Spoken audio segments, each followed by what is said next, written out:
I've heard tell that it might be time for some speeches. Thank you, Reagan, for your glass. So, it's really wonderful to see you all here. There are so many memories and so much love in this room. We've experienced it, right? Well, thanks everyone for traveling so much as a continent away to be here. That's truly happened. Thanks Joe and Shannon for organizing so many superb opportunities to get together with family and old friends, meet new folks. I've met many of you. Hello. Catch up. We've explored, we've feasted.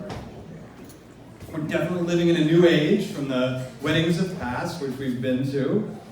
We have online reservations and activities we can sign up for, and even we can see where each other are going out for drinks later and connect, that's pretty cool. It's dazzling. Wow.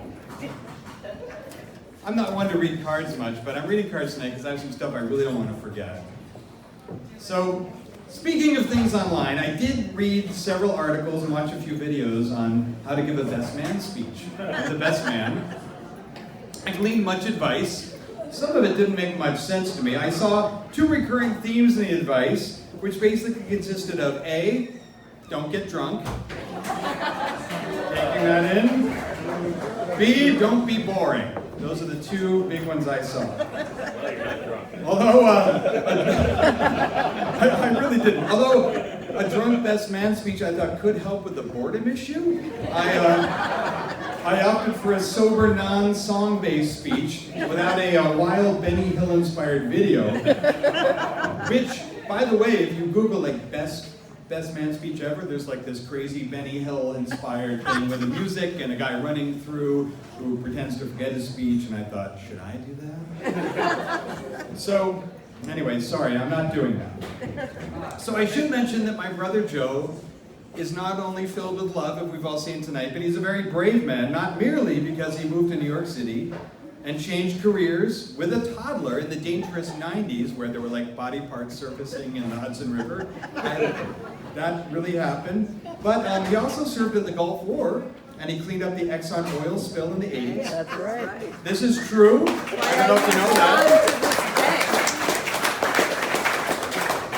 This is a guy who commanded ships and had men saving wildlife. I like wildlife. But even more so, he asked me to be his best man. Now, this is true bravery here. So, for those of you who know me, you're going, what the hell was Joe thinking? So to those who don't know me well, I'm Tim, and I'm Joe's younger brother of 18 months, clearly much younger. And if you've seen the Steve Martin film Parenthood, there's like this tense scene. There's a reunion scene which comes where Steve Martin says to his estranged younger brother, played by Tom Hulce, he says, I notice you're not wearing your turban anymore. Let that sink in. Well, I'm occasionally that kind of younger brother.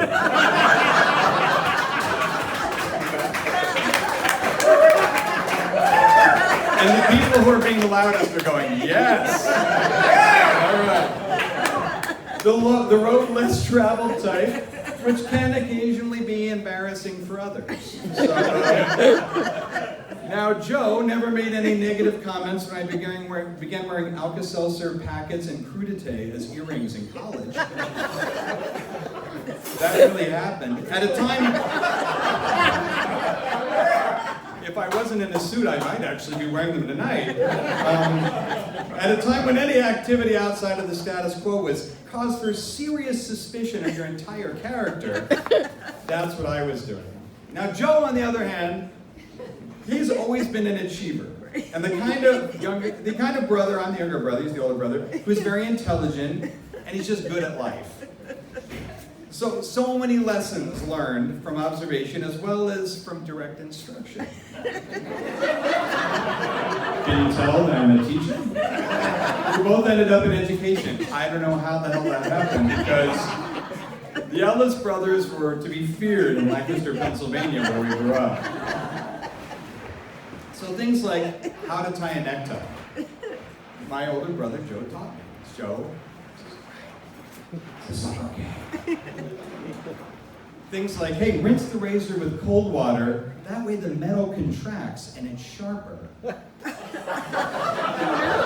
Some of you are going, I was 1 day old. So Joe would take me out, and we grew up in Lancaster, Pennsylvania. This is the Amish country, folks. So he would take me out for things like Ethiopian food in college. We'd go visit and to Uncle Rich, and he'd be like, we're going out for Ethiopian food. And I'm like, he taught me about mushu and plum sauce, not to mention the occasional false information to mislead a trusting younger brother for comedic purposes, which was wrong, Joe. But let's move on. Okay, so speaking of comedy, if you know Joe, then you know that he is hilarious. I remember in 6th grade him writing vocabulary sentences into these epic stories. Do you remember writing vocabulary sentences? We would combine them into these epic stories, including a memorable one about Horace the goat that went on for many pages. Of course, I adopted this practice immediately as my own. And if you get him on the subject of palindromes, be prepared for many. He also likes to rearrange words. Shannon mentioned this. E.G. His name, Joe K. Ellis, secret code for Joseph Kenneth Ellis, can be reversed into, if you say it backwards and move the words around, Silly Joe. Silly Joe. Which he's very proud of. My name, Tim Ellis, can also be arranged into timeless if you read it as one word. Yeah, Okay. right. So anyway, Joe sailed through school with great success. Accolades, phenomenal scores and grades. I didn't have those things. Student council, JA, Model UN.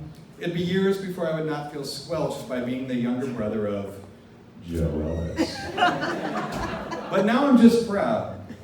He can turn the boring into an adventure and a lesson. He can make the entire room laugh in nearly every situation. And if you know Joe, you know that's true. I remember him expertly juggling in the courthouse as we awaited for hours the adoption of my 2 youngest sons in the early 2000s. Joe was like, I think it's time to juggle. After Joe went off to college, we stopped competing and hurting each other. Bloody lips, punching, pounding on toes, tying socks together, being dragged around the room. I mean, this is awful stuff. But after that, we grew close. We really did. So Joe's the kind of brother, when you say I'm in love, he wants to hear all about her. He listens to your songs. He comes to every show. When we lived in LA, every show, Joe was there. He'll read your poetry. This is about me. He'll pick you up in the ER when you break your leg in Hollywood in the middle of the night, like 2 a.m. Or when you say, I borrowed a video camera from school, let's make a horror movie about a yam-inspired serial killer. Yes. Joe says, let me call a few friends over, come out of dress and heels, and let's get going. Stairs. Down the stairs. I'm not making this shit up. That's on the stairs right there. So we grew up in a very small town. Some of you are from there, Lancaster, Pennsylvania. Woohoo! So fueled by boredom, Joe and I began to invent harmless forms of vandalism. This included rearranging people's fronts and backyards in the middle of the night. I mean, stepping stones, ceramic frogs, the whole deal. It became a bit of a contest. We began taping Cheerios to neighbors' windows, unsuspecting neighbors, and then running away. They're like, what the hell is this? We're like, we would come up with vandalism that just made no sense to anybody but us. We would throw marshmallows into pine trees and be like, people would wake up and their yards are covered in marshmallows. They're like, what happened? The Ellis brothers. Dave Evans, you might have been part of this. Okay. So this is the brother who went on to venture from majoring in political science at Penn to working in animation, software design, and now creating top-notch online experiences for Cornell students. Gravity's working. Okay, so this is the guy who's introduced himself to many of my friends as a cheese hobbyist. Take it in. Joe made a lot of the cheese tonight you're eating. This is true. He's a cheese hobbyist. Great. It's actually amazing. So I like to joke that I'm a hobby-level surgeon because I once saved this. My kids can attest to this. I saved a maimed, dying chicken with super glue. It's true. Okay, but Joe really is expert at the things he claims to be. He casually mentioned that he rewired a refrigerator to perfectly age cheese at the correct temperature because he is now a cheese hobbyist, as I mentioned, not to mention a master brewer of much of the beer you've drank tonight.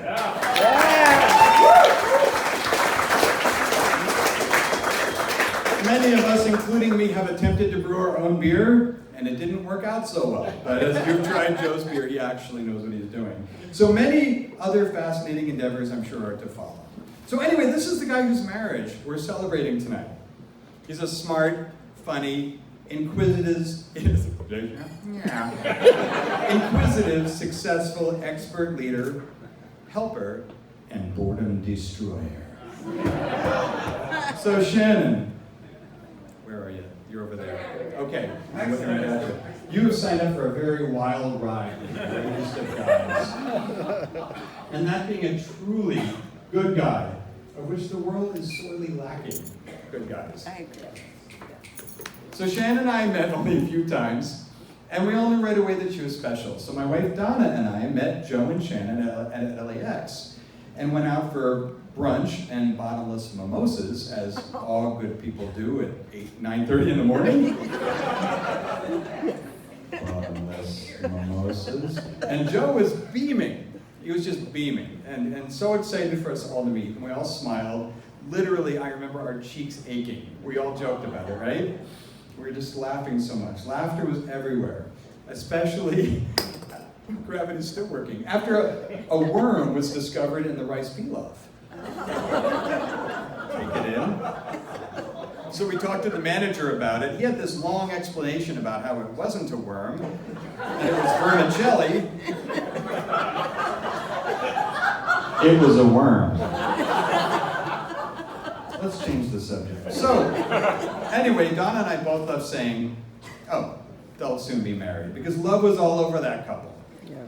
So Shannon, if you don't know her, she's smart, and she's as funny as Joe. And that's saying a lot. When I hear friends and family describe her, I keep hearing the word wonderful. She's a doll. She's perfect for Joe. These are the things people say about her. They're a great team, and anyone who has seen them together, I'm sure, shares my sentiments. Can I get a witness? Yeah. Amen.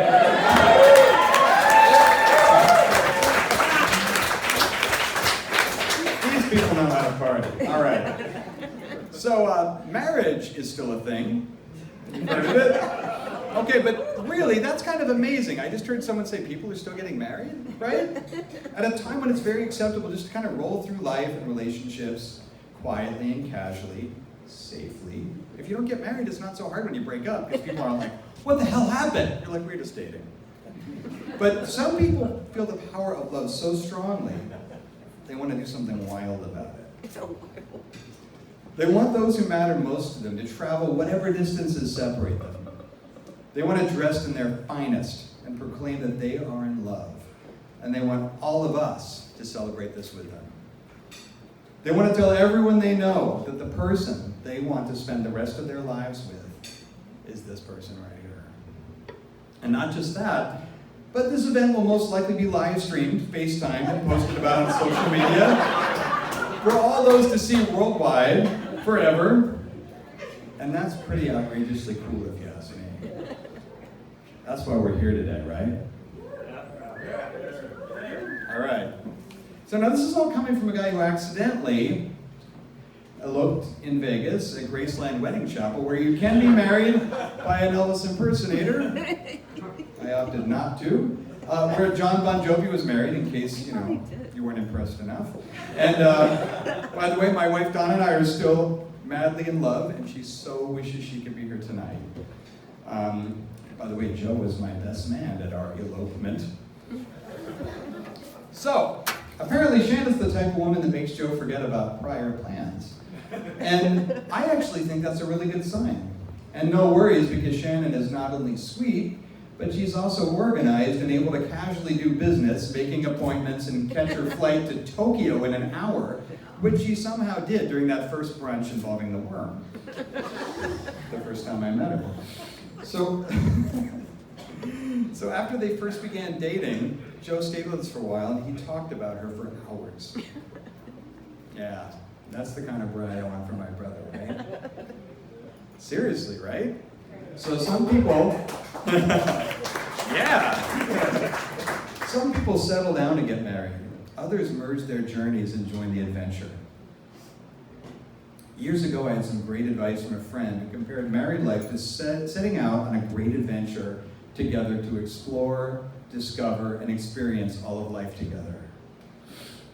Where 1 + 1 isn't 2, it's more. People in love can make each other better. It's synergy. Yeah, I think it's pretty great. It's great advice.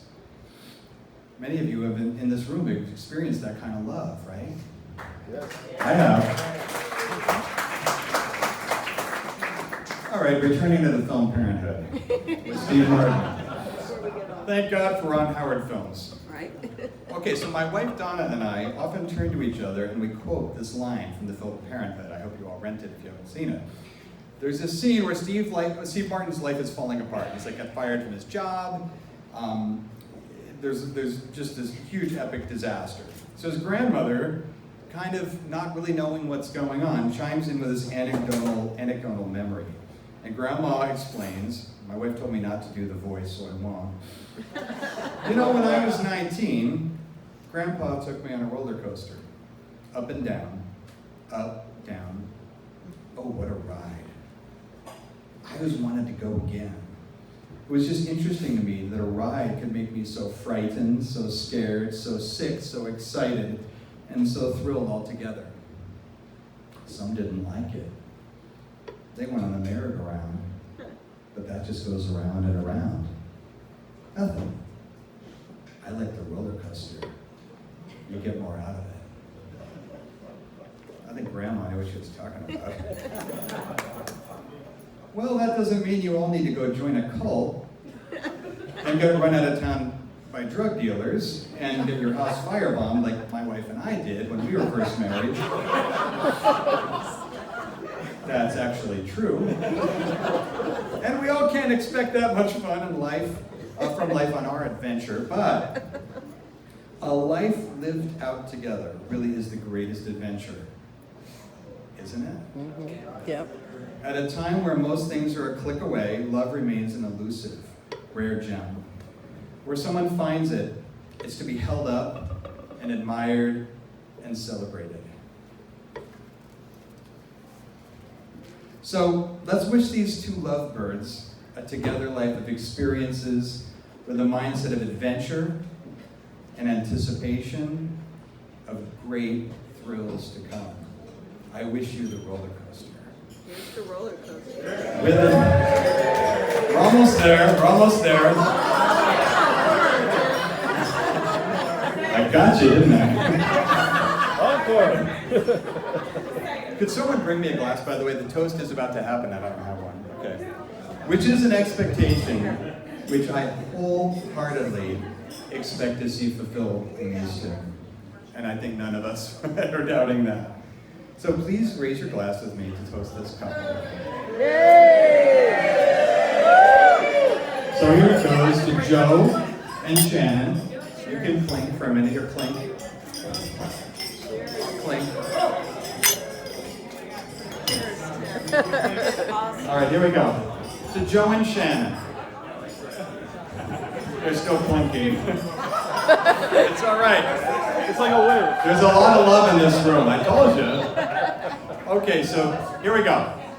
To Joe and Shannon, whose paths whose paths, that's hard to say, paths have merged, where love has bloomed abundantly, and whose joy completes each other to a forever passionate love.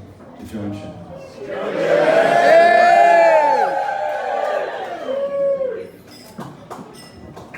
Thank you.